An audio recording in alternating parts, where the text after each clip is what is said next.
Class 8 very good morning. कल मैंने आप लोगों को चैप्टर 9 के बारे में बताया था जिसका नाम है cyber crimes and securities.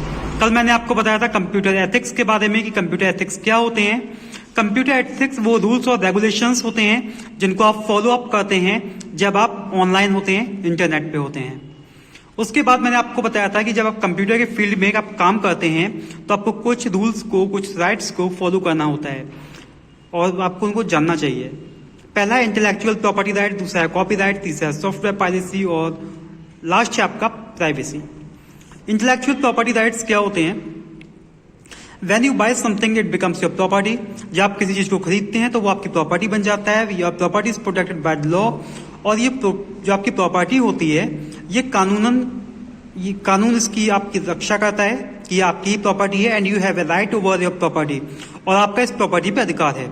Similarly intellectual property is a category of property that includes intangible creations of the human intellect.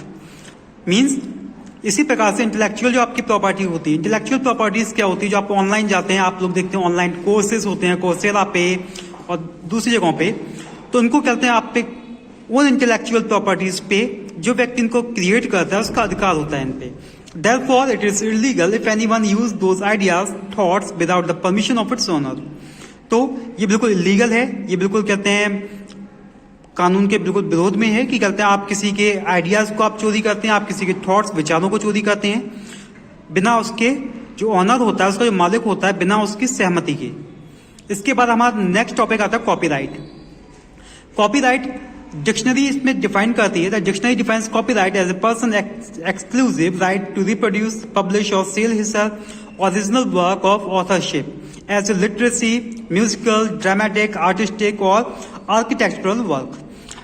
Dictionary में डिफाइन किया गया है कि कॉपीराइट क्या होता है कि एक पर्सन जो होता है, एक पर्सन का अधिकार होता है कि वो चीजें को रिप्रोड्यूस कर सकता है, पब्लिश कर सकता है, सेल कर सकता है अपने ओरिजिनल वर्क को। मतलब कोई भी आप देखा होगा कि किताब लिखता है तो उसका उस पर कॉपीराइट होता है, उस पर उसका अधिकार होता है। जैसे कि लिटरेरी है, म्यूजिक, आप कोई म्यूजिक कंपोज करता है, कोई ड्रामा कोई लिखता है, कोई आर्टिस्टिक कोई पेंटिंग क्रिएट करता है ना, कोई आर्किटेक्चरल वर्क है, उसका उस पर कॉपीराइट होता है, उसका उस पर अधिकार होता है। Copyright is a form of intellectual property protection provided by the laws of country.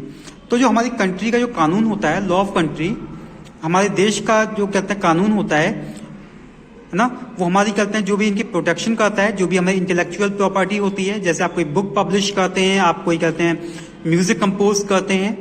The primary objective of copyright law is to protect the time, effort and creativity of the creators work. तो जो copyright law होते हैं उसका कहते हैं मूल objective क्या होता है, उसके कहते हैं ये इसलिए बनाया गया है कि जिससे कि अगर आपने कोई भी चीज क्रिएट की है, किसी भी आपने कहते अपना टाइम खर्च किया है, एफर्ट लगाया है, अपनी क्रिएटिविटी दिखाई है, तो आपकी वो वेस्ट ना जाए। इसके बाद आता है सॉफ्टवेयर पायरेसी, इसको हम कराएंगे कल। Okay, good bye.